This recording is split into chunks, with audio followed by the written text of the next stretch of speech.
Hello नमस्कार मेरे प्यारे बच्चों। आज आपके लिए क्लास 10 फिजिक्स चैप्टर 1 प्रकाश का परावर्तन का सेकेंड वीडियो लेकर आया हूँ। अगर आप पहला वीडियो नहीं देखे हो तो इसी यूट्यूब चैनल के है ना पे आपका पहला वीडियो पड़ा हुआ है, जाकर उस पर आपको देखो। और दूसरी बात, अगर आपको वीडियो समझ में आ रहा है ना, आपको लगता है कि नहीं ये कुछ काम की चीज़ है, हमारे लायक है ना, हमारे काम का चीज़ है, तो इस चैनल को सब्सक्राइब कर लो। ऐसे ही प्रतिदिन आपको हम है ना लेक्चर्स के रूप में आपको पूरा फिजिक्स पढ़ा देंगे क्लास 10 के लिए। ठीक है, तो चलो शुरुआत करते हैं है ना। हम लोग शुरू करने वाले हैं, देखो हम लोग शुरू करने वाले हैं physics chapter 1 sir, chapter 1 sir. अब चैप्टर 1 में देखो हम लोग कुछ पहले पढ़े थे, क्या क्या पढ़ लिए थे देखो बता देते हैं पहले है ना। हम लोगों ने पहले स्टार्ट किया था, पहला वीडियो में हमारा था प्रकाश की परिभाषा, प्रकाश की परिभाषा। उसके बाद कुछ इंपॉर्टेंट पॉइंट था जो प्रकाश से जुड़ा हुआ था, कुछ इंपॉर्टेंट पॉइंट प्रकाश से जुड़ा हुआ था। और फिर उसके बाद हम लोग देखे थे प्रकाश स्रोत किसको कहते हैं ना, प्रकाश स्रोत किसको कहते हैं, ये सारे चीज़ हम लोग देखे थे। और प्रकाश स्रोत कितने प्रकार के होते हैं? 2 प्रकार का, एक होता है प्राकृतिक और एक होता है मानव निर्मित। यहाँ तक पिछले लेक्चर्स में हम लोग कर लिए थे। अब आज की जो लेक्चर्स होगा उसमें हम लोग पढ़ने वाले हैं है ना 2 प्रकार की वस्तुएं, एक है दीप्तिमान और दूसरा है अदीप्तिमान। इसको प्रदीप्त और अप्रदीप्त वस्तुएं भी कहते हैं। तो यहाँ पर ये दोनों हम लोग वस्तु बात करने वाले हैं। वैसा वस्तु जो प्रकाश से संबंधित होता है, वैसा वस्तु जो प्रकाश से संबंधित है उस पर चर्चा करने वाले हैं। तो प्रकाश से संबंधित होने के कारण वस्तु जो होगा वो 2 टाइप का है। कितने टाइप का? 2 टाइप का होता है ना। तो हम लोग दोनों वस्तु पर बात करेंगे है ना, कि वैसा देखो 2 प्रकार की वस्तुएं होती है। कुछ ऐसे वस्तुएं होती है जो प्रकाश उत्सर्जित करता है ना, कुछ वैसे वस्तुएं जो स्वयं प्रकाश को उत्सर्जित करता है, और कुछ ऐसे वस्तुएं होते हैं जो प्रकाश उत्सर्जित तो नहीं करता लेकिन क्या करेगा, प्रकाश की उपस्थिति में देखता है। तो इस तरह से हम लोग वस्तु को 2 कैटेगरी में डिवाइड करते हैं। कितने कैटेगरी में?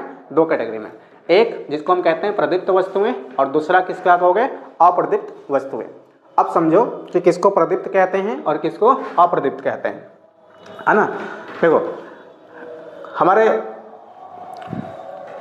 इस पृथ्वी पर बहुत सारे ऐसे वस्तु हैं है ना जो प्रकाश स्वयं उत्सर्जित कर भी सकता है, और कुछ ऐसे वस्तुएं हैं जो प्रकाश उत्सर्जित नहीं भी कर सकते हैं। अब हमारे ब्रह्मांड में चलो ऐसे बहुत सारे वस्तुएं हैं जो प्रकाश उत्सर्जित स्वयं करता है, और कुछ ऐसे वस्तुएं हैं जो प्रकाश की उपस्थिति में दिखाई पड़ता है। जैसे देखो, अगर आप इस बोर्ड को देख रहे हो, आप जिस स्क्रीन पर पढ़ रहे हो या आप अपने मोबाइल के स्क्रीन पर पढ़ रहे होगे, तो वहाँ से एक लाइट जनरेट हो रहा है, वहाँ से प्रकाश निकल रहा है। तो वो जो प्रकाश निकल रहा है जिसके कारण है ना, उसको हम कह सकते हैं जो मोबाइल फ़ोन होगा आपका है ना, जैसे मोबाइल फ़ोन का टॉर्च जलाते हो या जो आपका मोबाइल फ़ोन का स्क्रीन चल रहा है वो प्रकाश उत्सर्जित कर रहा है, तो उसको कहोगे दीप्तिमान वस्तुएं, है ना। अभी देखो मान लो घर में जो इलेक्ट्रिक बल्ब होता है, विद्युतीय बल्ब, वो भी क्या होता है? तो दीप्तिमान वस्तुएं होती हैं। घर में लालटेन जलाते हो, कैंडल जलाते हो, मोमबत्ती जलाते हो, वो भी क्या है? दीप्तिमान वस्तु है। मतलब अगर तुमको हम कहें कि जलता हुआ विद्युतीय बल्ब क्या रहेगा? दीप्तिमान वस्तु कहेंगे। जलता हुआ मोमबत्ती भी क्या कहलाएगा? दीप्तिमान वस्तु कहलाती है। समझ में आ रहा है बात, है ना। अब देखो सूर्य को आप लोग जानते हो, सूर्य से भी प्रकाश की रोशनी निकलती है। सूर्य के प्रकाश को है ना, सूर्य से प्रकाश निकलता है, जिसके कारण हम क्या कहोगे? सूर्य को दीप्तिमान वस्तुएं कहते हैं। कुछ ऐसे वस्तु जैसे मान लो ये पेन है, अब इस पेन से तो प्रकाश नहीं निकल रहा है, तो इसको क्या कहोगे? अदीप्तिमान वस्तुएं या अप्रदीप्त वस्तुएं कहते हैं। तो डिफिनेशन समझोगे है ना, कैसे इसको डिफाइन करोगे। अगर मान लो तुम्हारे परीक्षा में आ गया, 10 के परीक्षा में आ गया, तो कैसे डिफाइन करोगे? देखो दीप्तिमान या प्रदीप्त वस्तुएं किसे कहते हैं? कुछ वस्तुएं प्रकाश उत्सर्जित करती है, कुछ वस्तुएं प्रकाश उत्सर्जित करती है। जो वस्तु प्रकाश उत्सर्जित करता है उसको क्या कहते हैं? दीप्तिमान या प्रदीप्त वस्तुएं कहती है। जैसे सूर्य, बिजली का जलता बल्ब, जलती मोमबत्ती, है ना, ये सभी क्या कहलाता है? दीप्तिमान या प्रदीप्त वस्तुएं कहलाती है। देखो ये विद्युतीय बल्ब, घर में ये देखे हो एलईडी बल्ब, ये जब बल्ब जलेगा है ना, ध्यान रखना जब जल रहा होगा उस समय इसको क्या कहेंगे? दीप्तिमान। जब लाइट कटा हुआ है, इलेक्ट्रिक करंट नहीं आ रहा है, इसमें विद्युत धारा प्रवाहित नहीं हो रहा है, या स्विच ऑफ करके रखे हो, उस समय बल्ब नहीं जलता है। जब बल्ब नहीं जल रहा है उस समय यह अदीप्तिमान वस्तु के जैसा बिहेव करता है, व्यवहार करता है। ठीक है, जैसे सूर्य देखो, सूर्य जो होता है वो दीप्तिमान वस्तु होता है क्योंकि ये स्वयं प्रकाश उत्सर्जित करता है। जलता हुआ मोमबत्ती ये स्वयं प्रकाश उत्सर्जित करता है, इसलिए उसको क्या कहोगे? जो स्वयं प्रकाश उत्सर्जित करता है उसको दीप्तिमान वस्तु कहते हैं। समझ में आ रहा है बात? अब चलो हम लोग चलते हैं अप्रदीप्त वस्तुएं, है ना, या अदीप्तिमान वस्तुएं, जो प्रकाश उत्सर्जित नहीं करता है। जो प्रकाश उत्सर्जित नहीं करता है उसको क्या कहेंगे? अप्रदीप्त वस्तुएं या अदीप्तिमान वस्तुएं कहते हैं। जैसे कुछ वस्तुएं प्रकाश उत्सर्जित नहीं करती है, जैसे टेबल, कुर्सी, ये पेन देख रहे हो, है ना। घर में तुम्हारा जो मान लो घर में पलंग होगा, टेबल होगा, कुर्सी होगा, जो घर की दीवारें हैं वो सब प्रकाश उत्सर्जित नहीं करता है। ये कपड़े देख रहे हो, प्रकाश उत्सर्जित नहीं करता है, ठीक है ना।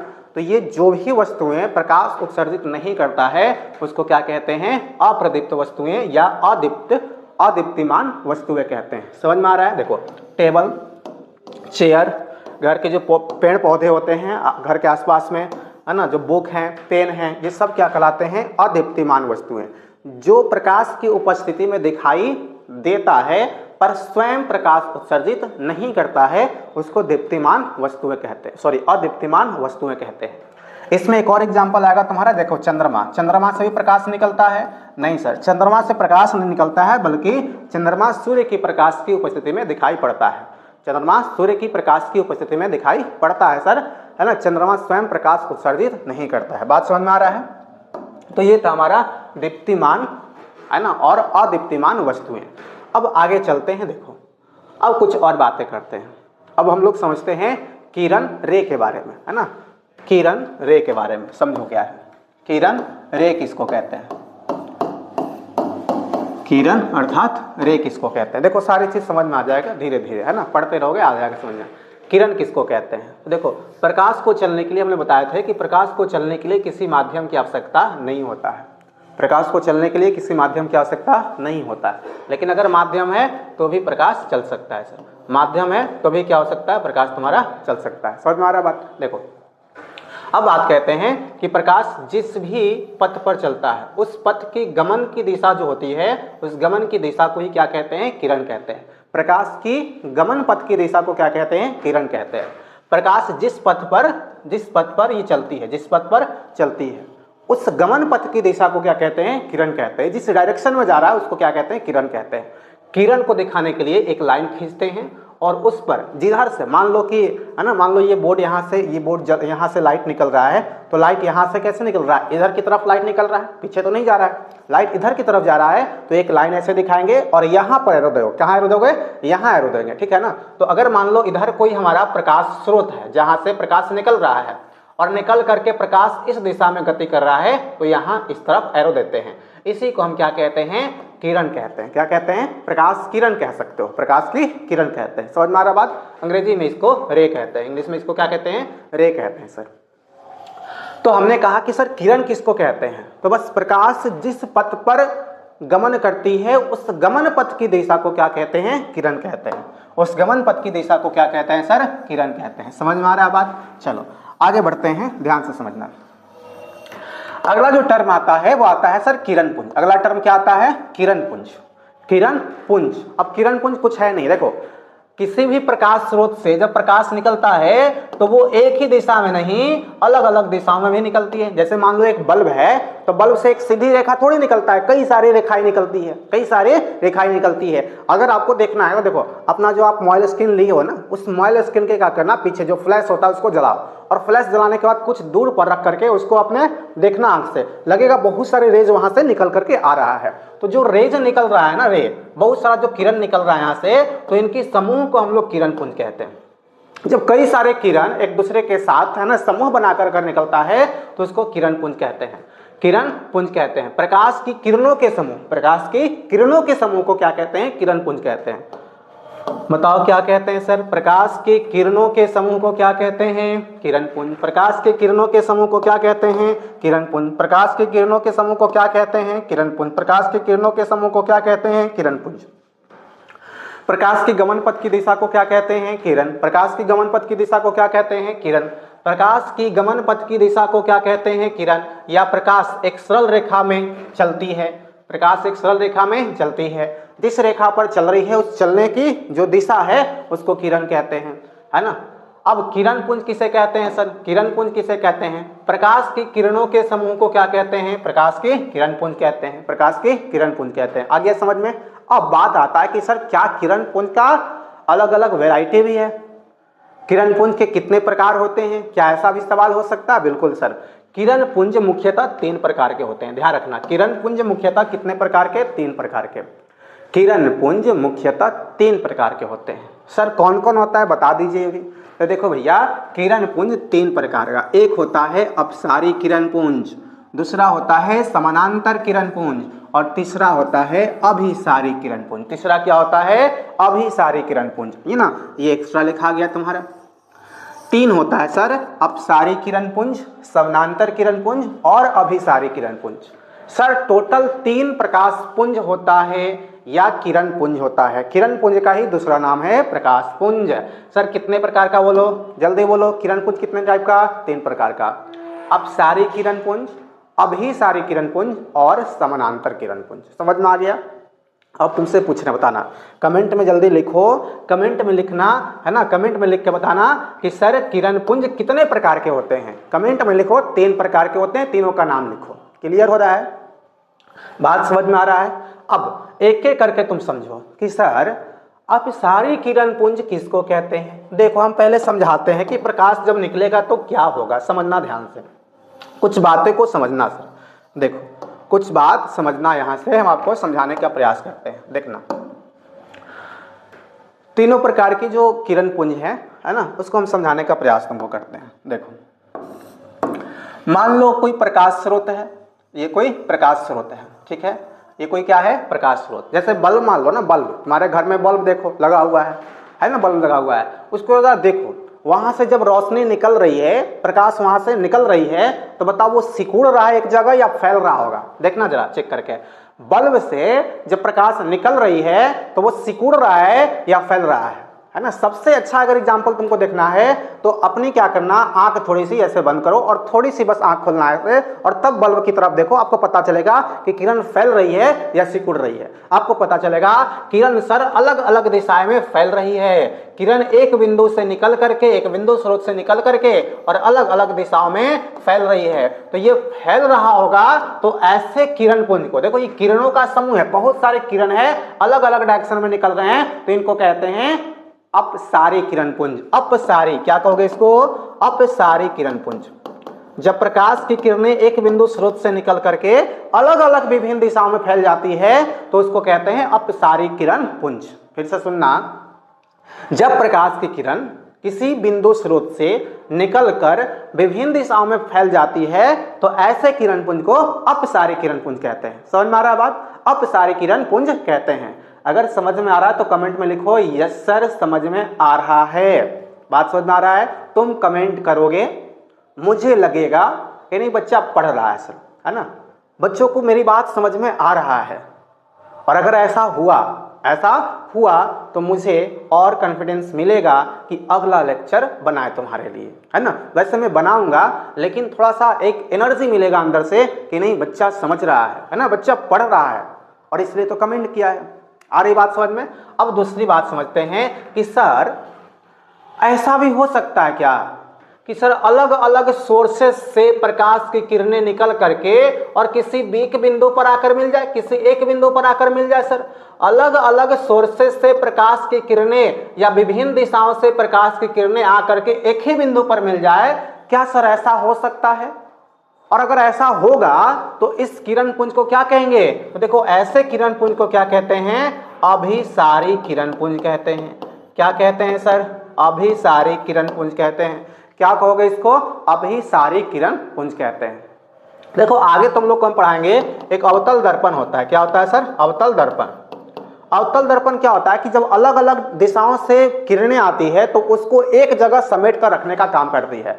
आगे तुम लोग को ये बताएंगे, अवतल दर्पण का गुण बताएंगे। अवतल दर्पण में अक्सर ऐसा ही होता है कि विभिन्न दिशाओं से, है ना, विभिन्न दिशाओं से आती हुई प्रकाश की किरणों को समेट करके एक जगह पर लाकर रख देता है। तो ऐसे किरण पुंज को क्या कहते हैं?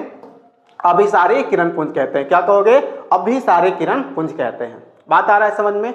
अब तीसरी बात समझना, मान लो कि एक ऐसा है ना, एक मान लो कि ये क्या है, एक तुम्हारे पास क्या है, ये मरकरी देखो घर में जो मरकरी ट्यूबलाइट होता है, अगर ट्यूबलाइट है तो मान लो इससे प्रकाश किरण, इसका जो ट्यूबलाइट होता है उसका प्रत्येक बिंदु एक प्रकाश स्रोत की जैसा काम करता है। तो तुम ऐसे मान लो कि यहाँ से एक प्रकाश की किरण निकला, यहाँ से भी एक प्रकाश की किरण निकला, यहाँ से भी निकला, यहाँ से भी निकला, और अगर ऐसा प्रकाश की किरण है जो एक दूसरे के क्या है समानांतर, ऐसा कोई प्रकाश का स्रोत है जिससे प्रकाश निकल रहा है एक दूसरे के समानांतर पैरेलल, तब इसको कहोगे कि सर ये समानांतर किरण पुंज है। क्या है? समानांतर किरण पुंज। अब सबसे इंपॉर्टेंट बात ध्यान रखना कि अपसारी किरण पुंज में, अपसारी किरण है ना, अपसारी किरण पुंज में दो किरणों के बीच की दूरी ये लगातार बढ़ती जाती है। देखो ये दूरी क्या हो रहा है? बढ़ रहा है। जैसे जैसे हम दूर जाएंगे तो दूरी बढ़ते जाएगा। लेकिन सर अभिसारी किरण पुंज में बहुत इंपॉर्टेंट बात है, ध्यान रखना इस बात को कि अभिसारी किरण पुंज में जैसे जैसे है ना, जैसे जैसे अभिसारी किरण पुंज में, देखो अभिसारी किरण पुंज में हम चलेंगे किरण पुंज के, किरण के दिशा में, किरण के दिशा में, तो दूरी क्या होगा? घटते जाएगा। सर हमको चलना किधर है? चलना है किरण, किरण की दिशा में, चलना है सर गमन पथ की दिशा में। तो जैसे ही गमन पथ की दिशा में जाओगे तो दूरी क्या होते जाएगा? बढ़ते जाएगा। यहाँ देखो गमन पथ की दिशा में चलेंगे तो यहाँ देखो ज्यादा दूरी है, फिर कम दूरी, फिर कम दूरी। गमन पथ की दिशा में चलोगे तो दूरी घटता है। समानांतर किरण पुंज में सर दूरी समान रहता है। दूरी क्या रहेगा? समान। समानांतर है तो हमेशा समांतर ही जाएगा सर, न इधर भागेगा न इधर भागेगा, जाएगा तो एक दूसरे के पैरेलल, तो दूरी हमेशा बराबर रहेगा। क्लियर हुआ? तो हमारे पास 3 पॉइंट था सर। किरण पुंज 3 प्रकार का, तीनों हम लोग ने सीखा। 3 था, तीनों हम लोग ने सीखा सर, है ना।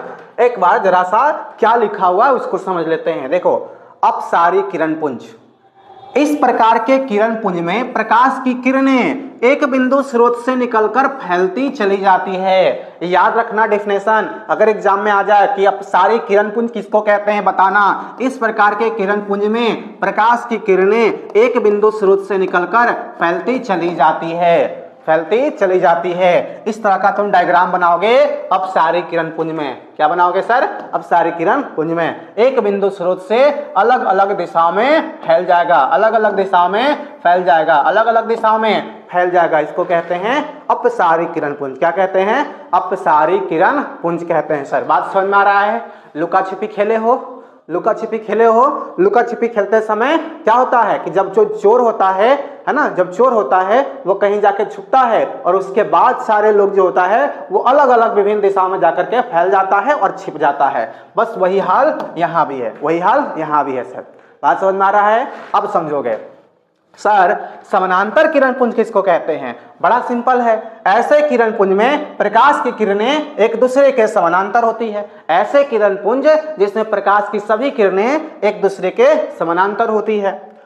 बहुत अधिक दूरी पर स्थित प्रकाश स्रोत से आते किरण पुंज को समानांतर किरण पुंज माना जाता है, जैसे सूर्य से आने वाले किरण पुंज। एक सबसे बड़ी इंपॉर्टेंट लाइन है कि अगर मान लो प्रकाश की किरण अनंत से आ रहा है, मतलब वस्तु इतना दूर पर है कि हम उसको मेजर नहीं कर सकते, जैसे सूर्य और तारे बहुत अधिक दूरी पर है। सूर्य और पृथ्वी के बीच में दूरी जो होता है लगभग कितना होता है? 15 करोड़ किलोमीटर होता है। सूर्य और पृथ्वी के बीच की जो दूरी होती है वह लगभग 15 करोड़ किलोमीटर की होती है। सर बात समझ में आ रहा है? तो मान लो जब बहुत दूर पर होता है कोई चीज तो उसको हम अनंत मान के चलते हैं, और जब भी प्रकाश की किरणें अनंत से इन्फिनिटी से अगर आ रही है तो हम मान के चलते हैं कि वो एक दूसरे के समानांतर आती है, एक दूसरे के समानांतर। इस तरह से तुम समानांतर किरण पुंज का डायग्राम बनाओगे। सभी क्या रहेगा? एक दूसरे का सर समानांतर। सभी एक दूसरे का क्या रहेगा? तुम्हारा समानांतर। क्या रहेगा? समानांतर, है ना। अब बात आता है सर तीसरे नंबर। कहाँ आएगा? तीसरे नंबर। देखो अब हम लोग बात करते हैं तीसरे नंबर अभिसारी किरण पुंज। क्या सर? अभिसारी किरण पुंज। अंग्रेजी में इसको converging ray, converging beam of light कहते हैं, कन्वर्जिंग बीम ऑफ लाइट कहते हैं। अभिसारी किरण पुंज को कन्वर्जिंग बीम ऑफ लाइट कहते हैं। बात समझ में आ रहा है ना। इसको कहते हैं डाइवर्जिंग बीम ऑफ लाइट और इसको कहते हैं parallel beam of light, parallel beam of light. चलो अब तीसरे नंबर समझते हैं अभिसारी किरण पुंज क्या होता है। सर इस प्रकार के किरण पुंज में प्रकाश की किरणें एक दूसरे पर आकर मिलती है, एक दूसरे पर आकर मिलती है या विभिन्न दिशाओं से आकर के एक बिंदु पर मिल जाती है। ऐसे किरण पुंज को क्या कहते हैं सर? अभिसारी किरण पुंज कहते हैं। और जब अभिसारी किरण पुंज की बात करोगे तो किरणों के बीच की दूरी लगातार घटते चला जाता है, जबकि अपसारी किरण पुंज में किरणों के बीच की दूरी लगातार बढ़ती चली जाती है। ठीक है ना। तो यहां पर हम देखा कि देखो तीन प्रकार के आपके किरण पुंज होते हैं, तीनों पर हम लोग ने चर्चा किया। समझ में आया? अब देखो आपको करना क्या है ना, आपको करना क्या है कि ये सेकंड लेक्चर है, लेकिन आपको करना क्या है सर, पहले फर्स्ट लेक्चर आप देखोगे जिसमें हम लोग कवर किए थे प्रकाश की परिभाषा, और फिर कवर किए थे प्रकाश स्रोत कवर किए थे, और आज की जो लेक्चर्स है उसमें हम लोग क्या कवर किए, दीप्तिमान और अदीप्तिमान वस्तु, और इसके साथ हम लोग ने देखा किरण और किरण पुंज के प्रकार, ये सारे इस लेक्चर में कवर किया गया है। अगले लेक्चर में फिर हम लोग आगे सिलेबस को बढ़ाएंगे, ठीक है ना। तब तक आपको थोड़ा इंतजार करना पड़ेगा, अगले दिन है ना वेट करोगे, आपके अगले दिन आपको नए लेक्चर्स मिल जाएंगे, ठीक है। और उम्मीद करते हैं आपको ये समझ में आ रहा है। एक बार जाते जाते आप कमेंट में जरूर लिखना कि ये सर समझ में आ रहा है ना, लेक्चर कंटिन्यू कीजिए, ऐसा आप लिख करके जाओगे ताकि मुझे एनर्जी मिले।